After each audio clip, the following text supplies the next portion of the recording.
So come on in. It's worth getting settled in for this because it's going to be a roller coaster ride of very, very useful information.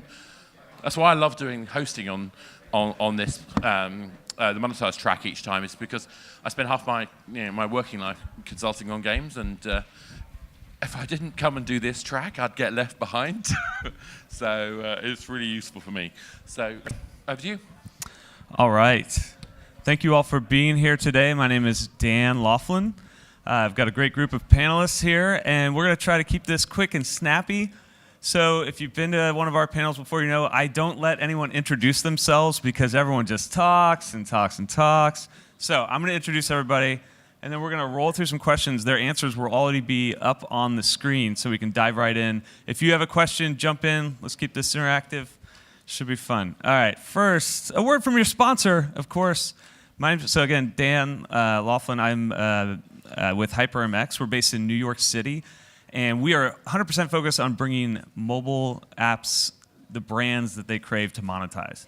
So you're used to app install ads for rewarded video, for interstitial. We bring ads from Audi, Toyota, Intel, that kind of thing. So we work with Playrix, PocketGamer, Social Point, some of our clients. So if you're interested in rewarded video and interstitial on the brand side, find me afterwards. All right, so who do we have up here today? So we have Akin from Tripledot. So Akin, he's done a lot in this space. You may have seen him around. He formerly at Facebook helped launch the audience network in EMEA, and originally from Turkey, am I right? Yes. But found his way to the United States and went to much better universities than I did at Harvard and Yale. So congrats to you for that. All right, and then we've got, next we have Ellie from Supersolid. So Ellie's got a ton of experience into the world, having worked in social casino, and then joined Supersolid and added monetization to her tool belt. So lots there. And also, Ellie is from a place where I thought people only moved to work on games, from Cyprus, right? Yes. I've never been. I'd love to go. All right, so Enric from LabCave. Enric's the Chief Marketing Officer there. LabCave, if you're not familiar, they publish a bunch of games, also working on some cool tools for developers. And notable fact about Enric is he only lives in super cool cities. Los Angeles, Madrid, Barcelona, New York, London. Cool. Not going to get you to move to Seattle to live in my neck of the woods, am I? No. All right, and finally we have Anette from Dirtybit. So Anette basically does everything to do with marketing there. And if you're not familiar with Dirtybit, famous for the Fun Run series, great set of titles, which Anette once got to play with the President of Finland. That's her claim to fame. All right, some questions on monetization. All right, so this has been a big year, big 12 months for ad monetization. It really, this has been a thing for a while, right? We're talking about this every year, but it seems like it really took off in a big way this year. And part of it is definitely credit given to the guys who were just up here. Facebook finally really nailed rewarded video and the monetization side, and everyone's eCPMs jumped, so everyone got more competitive. There's a lot going on. People are using multiple floors, or sandwiching, as they call it. There's just a lot happening. There's new tools that are helping people optimize better. And so as we go into this year, building off of all that, there's a lot going on with bidding and mediation systems becoming more sophisticated. So we're going to talk about all that stuff. So with all that happening, the question to you guys is, how are you taking advantage of it? What are some of the things you've done in the last 12 months that really help you grow your business on the monetization side? So I put some short versions of the answers they gave me. If anyone wants to jump out, feel free. Yeah, yes. I can start. From our point of view, being a small studio, it's been very helpful to look at all the bigger studios and their successes and try to implement. And also, of course, do deals, negotiate with networks, setting floors, and constantly improving. Is there a particular major developer you look up to?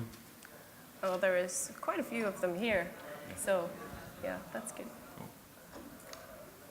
Sure. So from our perspective, the meta thesis that we have is that ad-based monetization can now support scalable user acquisition.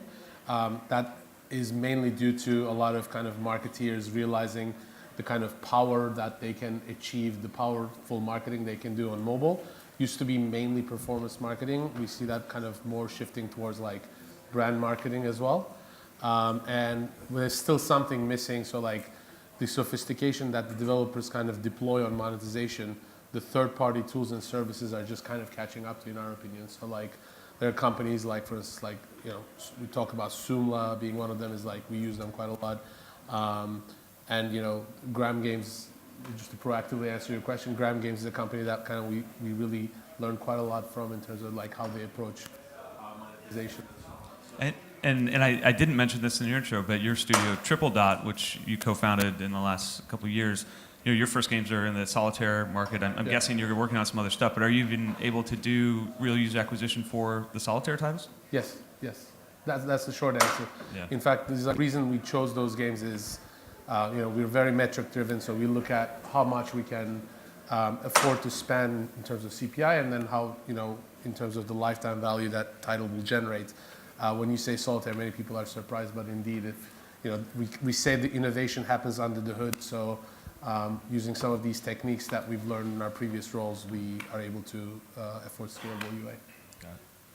Enric or Elliot, anything you want to throw in there before we move on? Sure. I mean, a few years ago, developer never wanted to hear about running ads on their games. Now we're seeing it the other way around, which is how much money can I get out of my impressions. So what we're seeing at LabCave is, you know, there's so much demand for good quality traffic that obviously working out, it can be sometimes dreading. You need at least a proper team in place to work it out. But if you do your job accordingly, you can work out some deals with existing networks or future networks that can just actually uplift your existing revenue. Cool. Ellie? So we are actually adding ads to our games, and that's how we're taking advantage of the ad monetization on the rise. Usually our games specifically focus on in-app purchases. However, after we did a lot of research on different areas of the game that it would make sense to add ads to, we also have more of a CPI leeway, because now we can add ad monetization as well as in-app purchases revenue. The circle is complete. All right, so what to monitor ad-based monetization? I feel like in our industry, user acquisition got a lot of the early tech work and brain power, and everyone was so focused on how do we make UA work. And now it feels like the monetization side is starting to catch up in terms of the investment in technology. You know, talk to us about the tools you're using, what you're seeing out there, what you like. I think you mentioned Joomla, which I know is a tool that we found to be very impressive. So yeah, I mean, as a startup, we kind of try to do things in parallel tracks. So eventually, we want to build kind of some of our own services and our own tools. But there's a lot of, you know, interesting tools that are in the market. Joomla is one. You know, we use various different analytics systems in order to kind of integrate into our, you know, dashboards. And so we use Firebase, we use Mopub for mediation, et cetera, et cetera. I think there's, you know, I mentioned Joomla just because that's like the one thing that does something that we weren't previously able to do, which is to kind of try to find the user, like, you know, try to determine our ad whales and things like that. I can speak more, but I don't want to hog the time, so I'll... Actually, the next question is highly related to this. I'll just do it right now, too. Today, do you segment your users based on how they engage with ads? And so that was 50-50 here. You got a 50-50. Yeah. Jump on in. Yeah, on our side, we are the third one. It's building our own. We have tried several ad-based or tools to work out our existing traffic, and we are not happy with what we have seen and we test. So about 8-9 months ago, we decided to start building our own. So it's still early stages, but hopefully we'll have soon a release to make. What we've seen so far with our own tests is that we increase up to 20% our existing revenue. Obviously, 20% is a decent number to consider. So, you know, I want to think that hopefully in the near future we're going to yield these results. For our part, we have our own parts of the backend system, but on a daily basis, I use the dashboard. We use IronSource for mediation, so I monitor there, and we have some support in Firebase as well. So for us, we use Fiber for our game Food Street, Delta DNA ads for our game Home Street, and we're setting up Mopub with our newer game. You guys are busy. Yeah. Yes. The reason we actually are using Delta DNA smart ads for Home Street is because platform, and it actually makes it really easy to use their mediation and analytics platform at the same time. Right. Yeah, and one of the things that, as a brand-focused network, that we were selfishly very interested in this world of greater detail and finding ad whales and all that is that there's a lot of users out there that never respond to app install ads. They never install them. So there's a lot of waste where if you could segment users into the types that do respond to those versus don't, the ones that don't, you could serve brand ads to first because those are going to monetize every time, and then focus really generate high bids on those users that are receptive to app install ads. So I think what Suma's doing, what Delta DNA has been working on that, and now IronSource announced their user level feature and is rolling that out. So I think there's a lot going on in that space. All right. So are you excited, scared, or indifferent about bid-based mediation? Everyone said the right thing here. Everyone said they're excited. Though I had a good response. I think it was you, Annette. It was like, Yeah. You didn't give me the option to say all of the above or whatever. Yeah, it was excited, scared, or indifferent. Right. So excited and scared because it's a new world. A lot of people talking about it. A lot of providers having the only real solution. So it's going to be exciting to see this year the results from the different parts. Picking back on that, it's hard to work out across the smoke and see who's actually bringing, an edge technology-wise, and rather than who just talks the talk. So as well, between excited and the three of all would be probably the right answer. I mean, we feel the same way on the ad network side, right? We've got partners have a slightly different flavor of how they're going to do it and different timelines and all that. So it's a lot to take in. Any other thoughts on this one? I would say, we're obviously excited, but there's going to be some kind of trash coming with it. So as the Facebooks and the Mopubs of the world try to kind of figure out exactly what it should look like. Yeah. We are cautiously optimistic, I would say. But Yeah, I agree. I think especially for a smaller company, it would probably save a lot of time for us. But at the same time, we would have to sift through all the crap Yeah. to find something Let some good. bigger developers deal with all the Like headaches trash and first, crap, right? Call it smoke. All right, here we go. Different take here. So what are some games out there, or maybe some developers that really you think are nailing ad-based monetization right now? Who are you looking up to? Who should the audience be downloading right after this to get some good ideas of what to do next? And you're not allowed to name your own game, so you guys follow the rules here. Anyone want to jump in? sure.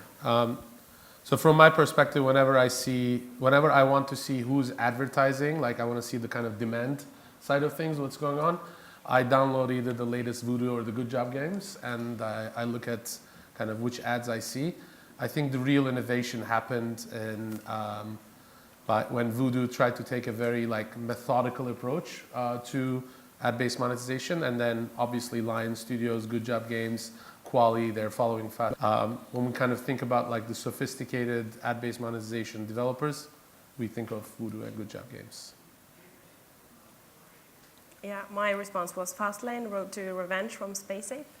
I like the game in general for monetization, both with in-app purchase and ads, but I think it's because it's clearly built with ad monetization in mind, and the UX is nice, the buttons are nice, it fits right, it fits in the gameplay. So I decided that game. So my choice was Badland Brawl, and that was because I felt like they had a really nice balance between in-app purchases and ad monetization. So they have these eggs that you can win, and also every couple of hours you get a free egg that you can boost with an ad to get a better reward at the end. So the eggs are like chests, but in this case they are eggs. But they also have a shop where you can buy these eggs. So it's like a gacha mechanic that you can enhance by watching ads. Angry Birds. Can't The go last wrong. one. I mean, if you check it out, if you look on Google, it was about a year and a half or 2 years ago from their existing users. They complained that they were taking out ads from the game. It's kind of people complaining about taking ads from the game. It proves that how well it was done. Basically, you get really good rewards when you were watching videos. So I think they had the right reason for a user to actually watch an ad and pay attention. I think that's, to me, that was like the perfect case scenario. Very good. All right, so this is about internal warfare and how you get things done. As an ad network, we are always caught in the crossfire between business people who want to do more stuff with our SDK and product or art or other teams who just don't want to focus on that, want to work on features. So how do you guys manage this? Every company is different, but any tips and tricks on getting the work done for ads, which isn't always the top priority for the company? Well, it's getting a lot of data together to predict the impact and how much money this will make that we then present to the product team. And then after that, after the product team approves, after we've compiled all of these predictions together, we then go to the tech team and then we beg them to make time for it. Tech or art, after approved, and then we beg them. Even with the best numbers, there's still begging involved, right? Yeah, sadly, a lot of other people have great numbers in the company that also need to do some begging. So it's who begs better.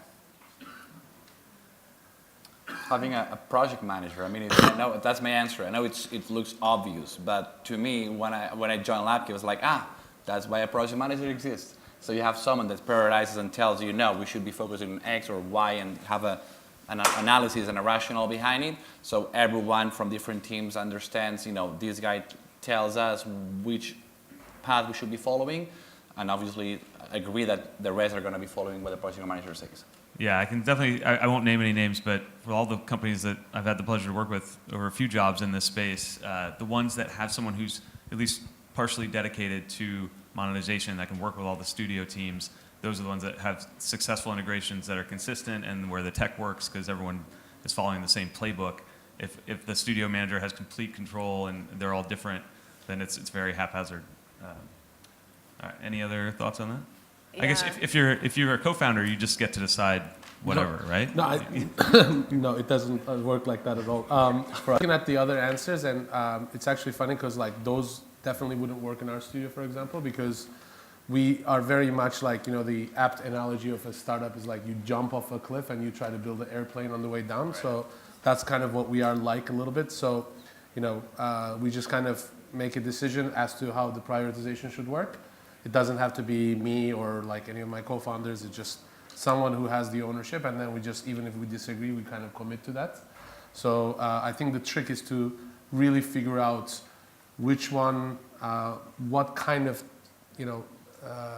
product you're trying to build, or what kind of feature you're trying to put in, and whether you should do it yourself or whether you should rely on a third party. That's kind of the biggest, decision point for us. Cool. All right, one last quick one. This is lightning round. A piece of advice for those new to monetization. I love the first answer. Who is that? That's Don't me. work. Don't like walk a game alone in the title. dark. This is from someone who lives in the darkness half the year in Finland. So Yeah, I think talk to people. If you're a new startup and you don't have a big network, go to events like this, talk to others. My experience is that people are more than willing to help. We are a small games community, so definitely reach out, ask for recommendations. did I say Finland? I said Finland like twice. Yeah, Norway, sorry. that's fine. Norway. Finland has been great to Norwegian developers, so that's fine. I think mine is the second one, although I agree on the other. I mean, I probably like to write the third one too. Just go to your existing network and ask for a higher UCPM. You will be surprised sometimes. You just get a yes and just make more money out of your existing inventory. So definitely give it a go. Yeah, that definitely works. Yeah, I learned a lot from talking to our mediation platforms and other ad networks. They're just really eager to teach things. So I think most of the things I learned were from just talking to these people. I just said, put your head down, grind through. There's no silver bullets. It's, gonna suck before it gets better, I guess. Yes, Annette from Norway. One more. Play a lot of games. Yeah, agree. Always good advice. Yeah. All right, I don't know if we actually have time for questions. I think we're just about out. All right, but, that's okay. I love all this. I mean, for me, it's about breaking down three simple things. It's like, how do we get more people playing? How do we get more of those people staying? And how do we get people to spend more money with us? And if you're simply as that, you're not going to get the resources in the team. You're not going to get the benefit. You're not going to get the conversion rates. But all of these are absolutely, this is all gold, by the way. This is all the stuff that all you should be paying attention to in terms of how you make the best out of your gaming experience. And on that note, I'm going to say thank you very much, guys. Thank you. Thank you.